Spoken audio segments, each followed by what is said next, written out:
চৈত্র সংক্রান্তির দিন লোকালয় থেকে জোড়া সাপ উদ্ধার হলো। কোচবিহার জেলার জামালদহের ঘটনা। পরে সেগুলিকে মেখলিগঞ্জের জামালদহ বনাঞ্চলে ছেড়ে দেওয়া হয়। সাপ দুটির মধ্যে ছিল একটি বিশাল আকৃতির দারাস এবং অপরটি গোখরো। স্থানীয় সর্পপ্রেমী বকুল বর্মন জানিয়েছেন, জামালদহের দাড়িকামারির বাংলাটারি এলাকার এক বাসিন্দার বাড়ির উঠোন থেকে গোখরো সাপটি উদ্ধার করা হয়।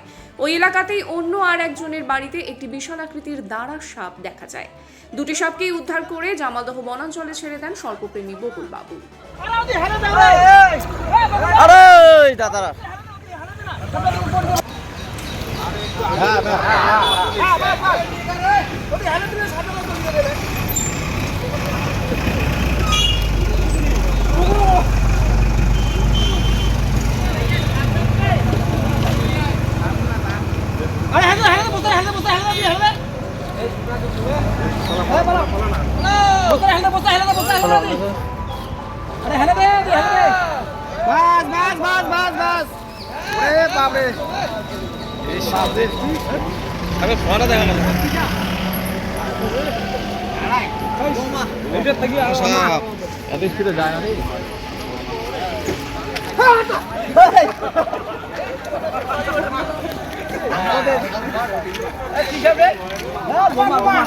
জামালদহ তো আগে দুজন সর্বপ্রেমী ছিল, কিন্তু একজন চাকরি সূত্রে বাইরে আছে।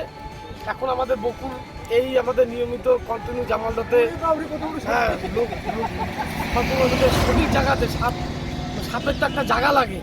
যেহেতু আমাদের জামালদহ ফরেস্ট এত সুন্দর, সাপ মানুষও নিরাপদ থাকবে, সাপও নিরাপদ থাকবে, সবাই সুস্থ জীবনযাপন করতে পারবে। এর জন্য সাপটাকে প্রকৃত জায়গাতে খাওয়ার সন্ধানে ছাড়া হলো, যাতে সুস্থ পরিবেশ জামালদহতে ভারসাম্য বজায় থাকে এবং মানুষ যাতে সচ্ছলভাবে চলাফেরা করতে পারে, যাতে কারোর জন্য ক্ষতি না হয়। কি নাম আপনার? আমরা রাজীব কুমার পাল, সমাজসেবী। ঠিক আছে দাদা, সাপটা যে জামালদহ ফরেস্টে ছেড়ে দিলেন, কোথায় পেয়েছেন এবং কিভাবে পেলেন একটু বলুন বিস্তারিত।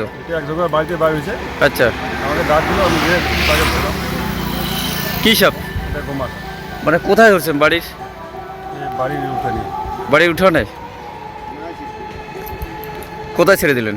এই জামালদহ ফার্স্ট। কী নাম আপনার? আমার নাম বকুল বর্মন। বাড়ি কোথায়?